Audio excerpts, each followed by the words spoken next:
24 ঘন্টার মধ্যে শেখ বশিরউদ্দিনকে উপদেষ্টা পরিষদ থেকে অপসারণের দাবি জানিয়েছে ফ্যাসিবাদ বিরোধী বিপ্লবী ছাত্র জনতা।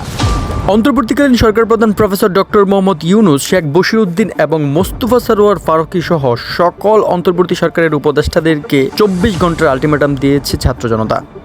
ছাত্র জনতা তাদের আহ্বানে বলে, যদি আমাদের দাবি মানা না হয় তাহলে বাংলাদেশ তার ইতিহাসের সবচেয়ে ভয়াবহ নরক্ষেত্রে পরিণত হওয়ার সম্ভাবনা 100%। ছাত্র জনতার এই সারার পরেই সোশ্যাল মিডিয়াতে ভাই একেবারে আগুন লেগে গিয়েছে। সাধারণ মানুষজন আবারও 15 বছরের দুঃশাসন সহ করার ওই কাল্পনিক জগতের কথা ভাবছেন, যখন কিনা স্বৈরাচারী শেখ হাসিনা এই দেশের মানুষের উপর গণহারে নির্যাতন চালিয়েছে।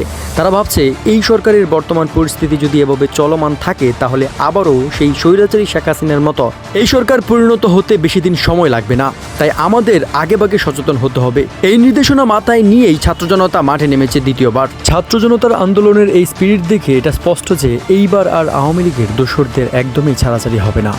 তারা এর শেষ কোথায় এটা দেখেই ছাড়বে।